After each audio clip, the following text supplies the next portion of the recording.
آج ویو 360 میں کیا دہشت گرد تنظیم داعش کا مکمل خاتمہ ممکن ہے؟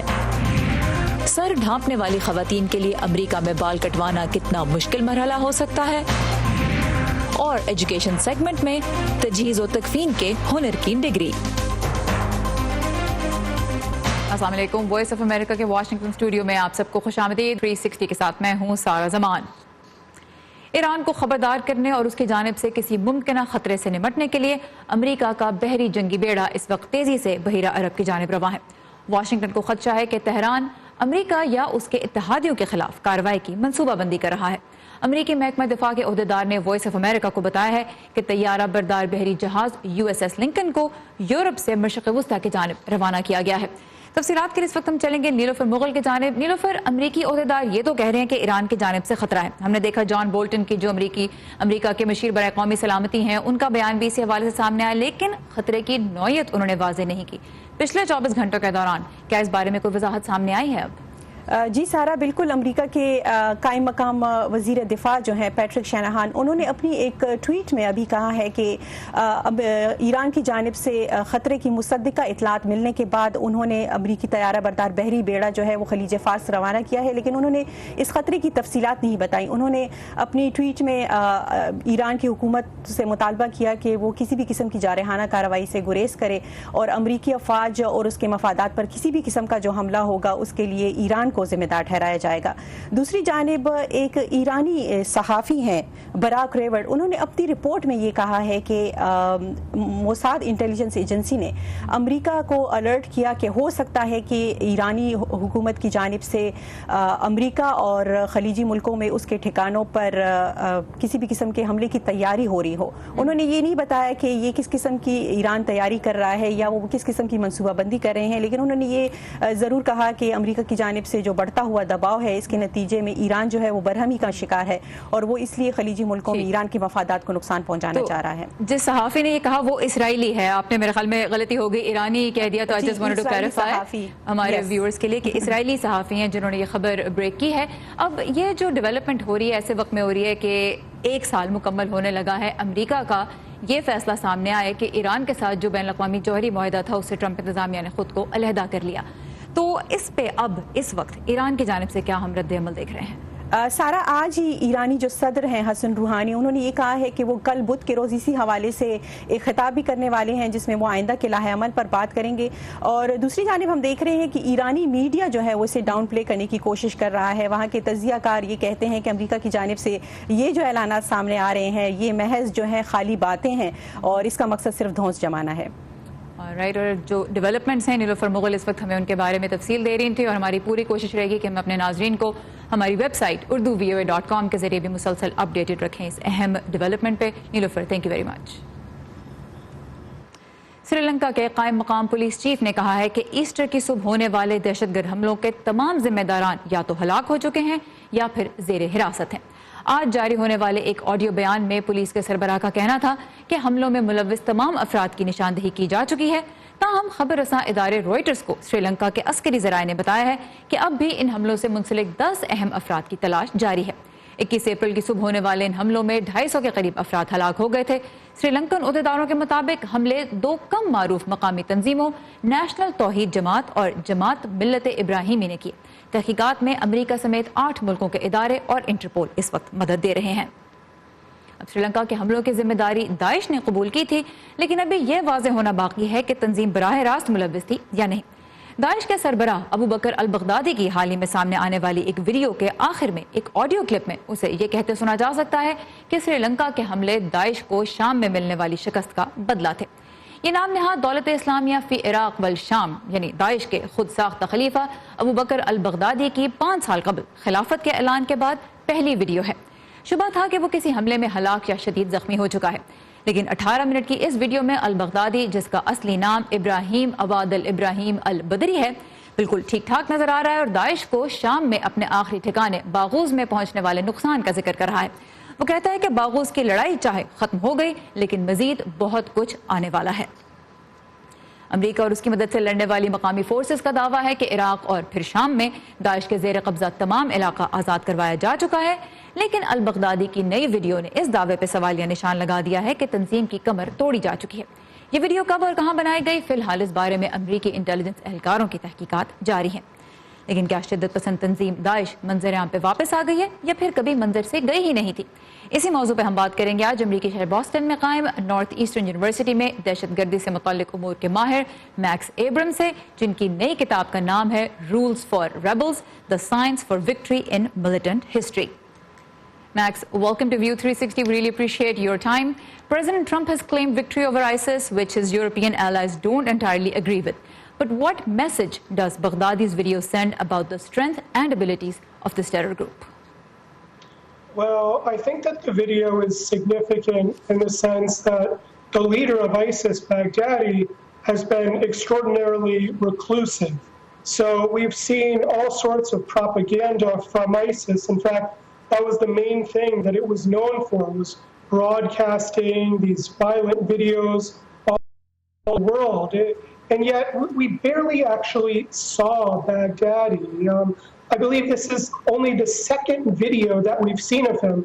The first was the initial one in 2014 when he declared the caliphate. And so at the very least, we can be confident now that he's alive, that despite all of our efforts to kill the leader of the most fearsome terrorist group in the world, this guy is still very much alive, and he actually looks rather well.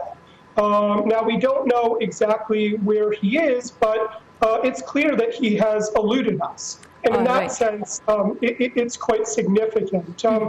I think that the video signals an effort by the leadership to show that even though the caliphate is dead, even though the ISIS's stronghold of Iraq and Syria is a shadow of itself, that they're very much on the run, that the group can still inflict terror around the world.